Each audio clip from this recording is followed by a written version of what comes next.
Welcome everyone to the next session of online classes.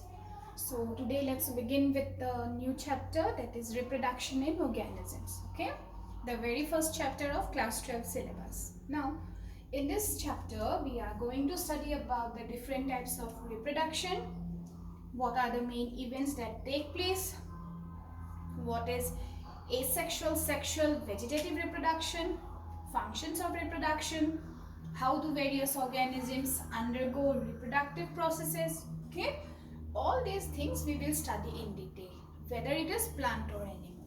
Okay, now first of all let us study what is actually reproduction. Reproduction is a biological process of self-perpetuating or continuation of species. That means a particular organism will continue its species or continue to live its offsprings. Okay, that particular process is called reproduction. If reproduction doesn't take place, then a particular species cannot exist in this world. Okay, so that's why this is the only process of continuation of species. Now the reproduction process, it can be broadly divided into three types: asexual, vegetative reproduction and sexual reproduction. In very short, asexual reproduction is the process in which the multiplication takes place by a single parent and mainly by means of spores. Okay, vegetative reproduction takes place with the help of somatic parts of the body, and sexual reproduction takes place by the fusion of gametes. Okay, so these are just a brief concept regarding the different types of reproduction. We will go definitely in details to each and every type. Now next topic is functions of reproduction. Now we are telling that reproduction is an important process. So what are the functions of reproduction? First of all is continuity of species.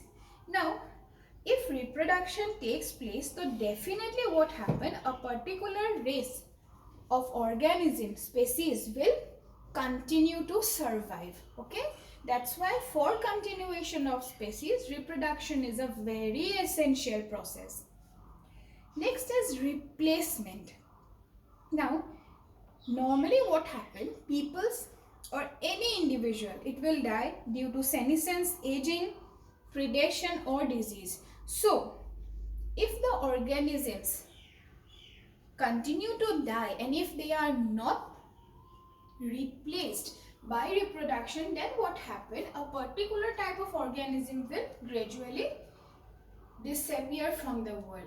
So in order of their existence or survival, replacement and reproduction is a very essential process. The third important function is population organization. Now if we study about the particular population, then what happens, we often find different type of organisms, like the young individuals are there, mature individuals are there, reproductive individuals, old age individuals, isn't it? That means different age structure group individuals we find. That means if reproduction is only taking place, then only we will get this different type of organisms. Okay, next is life. If reproduction takes place, only then life exists in this world. And the last most important point is variation. Now if definitely reproduction is taking place, now not in case of asexual or vegetative, but in case of sexual reproduction, if sexual reproduction takes place, that means what happened, gametes are fused, isn't it?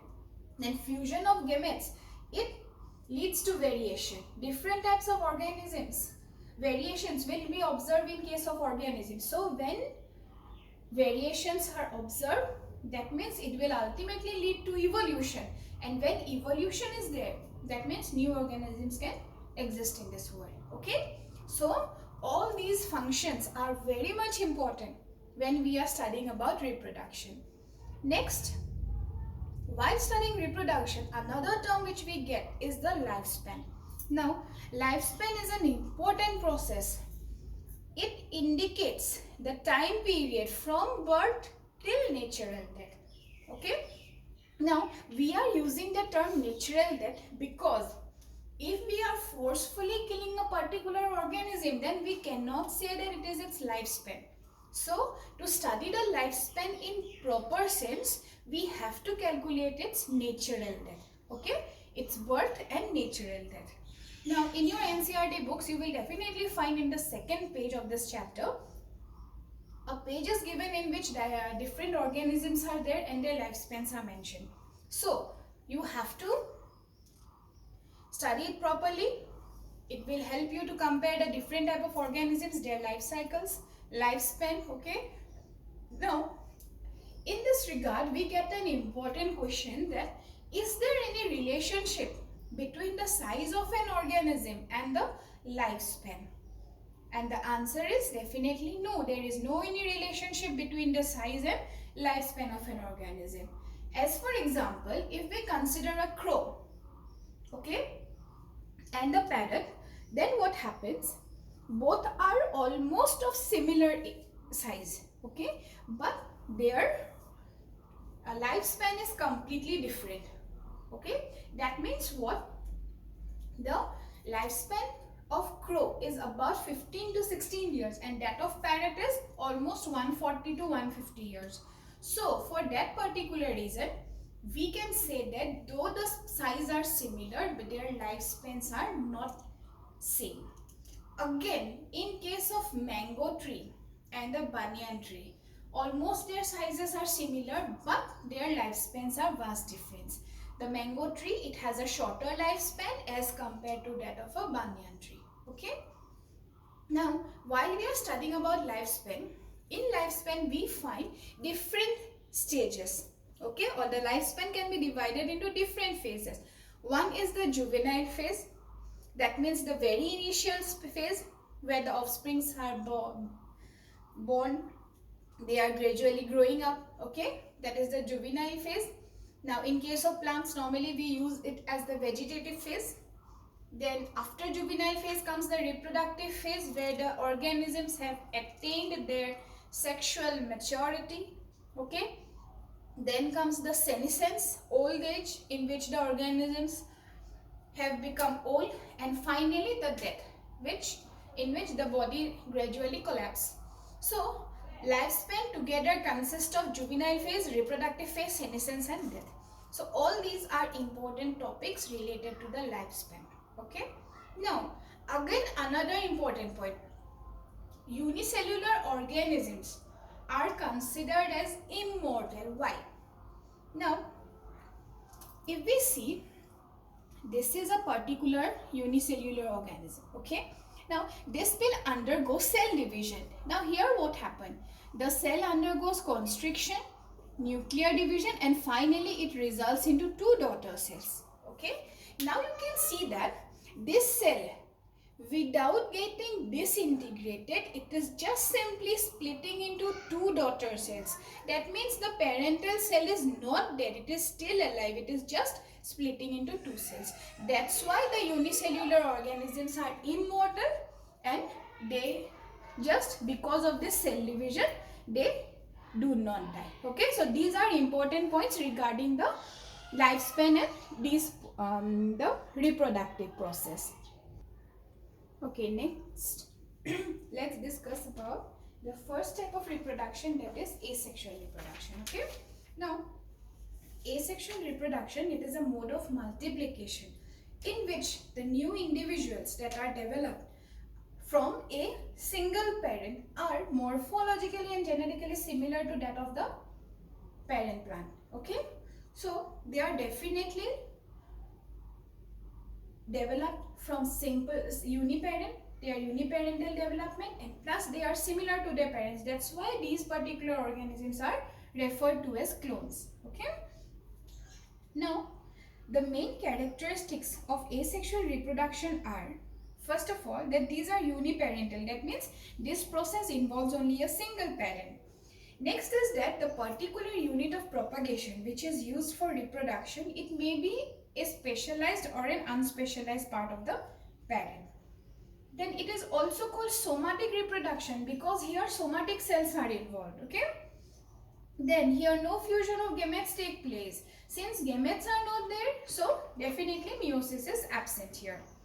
Then the individuals that are produced are morphologically and genetically similar to the parents. It is a very quick method of replication. Okay, reproduction, sorry. So the organisms in this type of reproduction, they multiply very fast and a large number of individuals can be produced from a very single parent. Okay.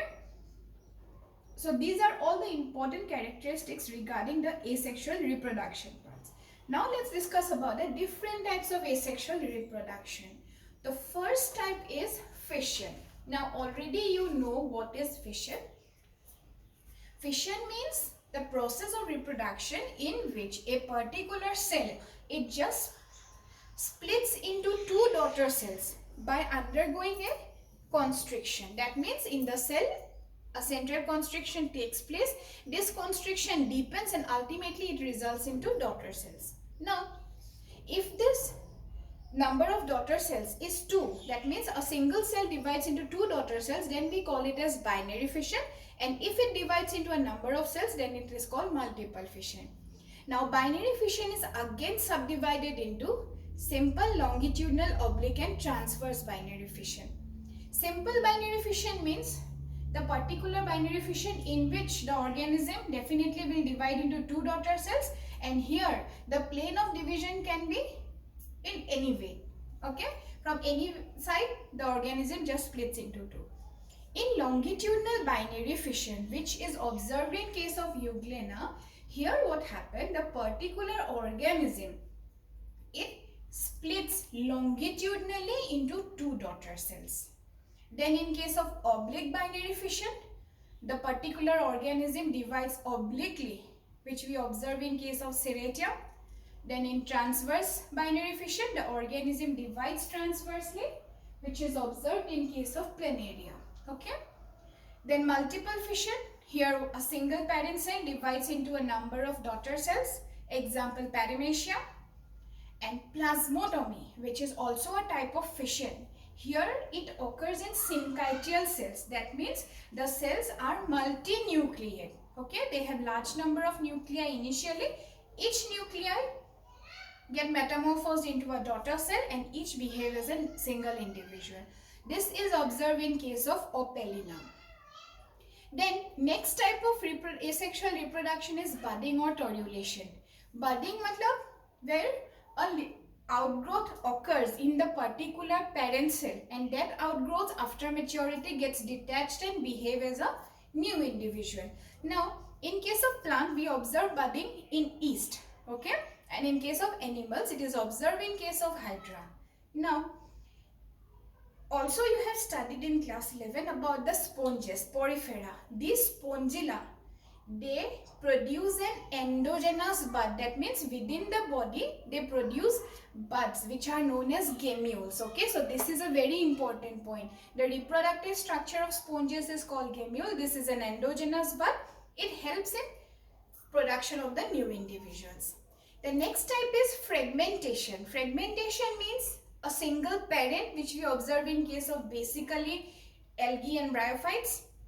The organism just splits into small fragments and each fragment it behave as a new individual. Okay. Then next is gamma. Gamma, it is a vegetative reproductive structure or asexual reproductive structure. It is observed in case of Mertensia. Now if you have already studied in class 11, this is the Mertensia thallus. Here what happens, small cup-like structures are formed. These cup bears the gamma. Gamma, this is the structure of gamma. These are reproductive spores. When they fall on suitable substratum, under favorable condition, they germinate into new individuals. Okay. Then next is sporulation. Sporulation means the process of spore formation, which we observe in case of different organisms. Okay. So spore formation here, these are very small structures and they germinate into new individuals. Now there are different types of spores. For example, zoospores, sorry, which are produced in the zoosporangium, for example Chlamydomonas, Penicillium, which are exogenous spores. These are produced, Conidia are exogenous spore, for example Penicillium. Chlamydospores, these are found in case of Rhizopus. Oedia in case of Agaricus. Sporangiospore in case of Mucor. Okay, so these are the different types of spores. They are produced within the reproductive structure that is called the sporangia, and that sporangium bears numerous spores. All the spores under favorable condition germinates into new plantlets. Okay, now another important process, that is regeneration. Regeneration means it is the development of a or replacement of an injured part. If the particular plant or animal is injured or it has lost any part, then that particular plant is replaced. That process is called regeneration. Now while studying regeneration, we get two terms. One is morpholexis and other is epimorphosis. Morpholexis means the whole body grows from a small fragment. Okay, and epimorphosis means just the replacement of the lost body part. Got it? So these are all the different types of asexual reproductive means. Now next we have to let's discuss about the advantages of asexual reproduction. So what are the advantages? First of all, these are uniparental. Single parent is capable of producing their new individuals. It is a rapid mode of reproduction, multiplication, okay, very fast. It helps in quicker establishment of the young ones. The young ones are exact replica of parents. So if the parents have good characters, definitely their offsprings will also carry that good characters. Okay. It is a simpler process and consumption of resources is also low. Again, we are telling that it is very fast. Large number of individuals are produced. So definitely what happened? It will cause overcrowding. So that is a disadvantage of this process. Okay. And as there is no mixing of genetic material, so definitely there is no variation, no recombination, and thus the particular organisms or clones of asexual reproduction, they cannot adapt themselves to the changing situation or environment. Okay. So when we are discussing about a particular process, definitely we have to see all its positivity also, negativity also. Okay. Advantage, disadvantage, everything. So this is all about today's class. So hope everything is clear. Just let's once recall whatever we have studied. First of all, we have studied about what is reproduction. It's a biological process. Then types of reproduction: asexual, vegetative and sexual method. Okay. Functions of reproduction: it is basically important for continuity of species, replacement, population organization, and the most important thing, the variation. Okay, that is result of sexual reproduction. Next, we have studied about lifespan, that is the time period between the birth and natural death of an organism. Then while we are studying the lifespan, we have got different type of ages, okay, lifespan stages: juvenility, maturity, senescence and death. These are the 4 phases of lifespan. Then asexual reproduction, here it is a multiplication in which somatic cells are involved. Okay, it is uniparental process. Here no fusion of gametes take place. All the offsprings are genetically and morphologically similar. That's why we call them as clones. Then the different types of asexual reproduction: fission. Again, fission is subdivided into binary fission when the cell divides into 2. Multiple fission when number of daughter cells are produced. Plasmotomy in case of syncytial cells. Okay, all the examples you have to remember them properly. Then budding or torulation, which we observe in case of yeast in plant, hydra in animals. Then gamule in case of sponges. This is an important question which is often asked. Fragmentation observed in case of Spirogyra. Gamule gamma in case of Mertensia bryophyte. Then spore formation, different type of spores are there with examples. You have to remember them properly. Regeneration process, which is observed in case of Hydra, where lost parts are regained. So again, the advantages and disadvantages, all the topics covered in this particular class. Go through the books properly, study them well. If any problem, then do consult. But the thing is that you have to remember everything very properly, basically, and especially the examples, the different type of asexual reproductive methods and the examples. Okay, so hope this class is clear to you all. Go through the video and the books properly.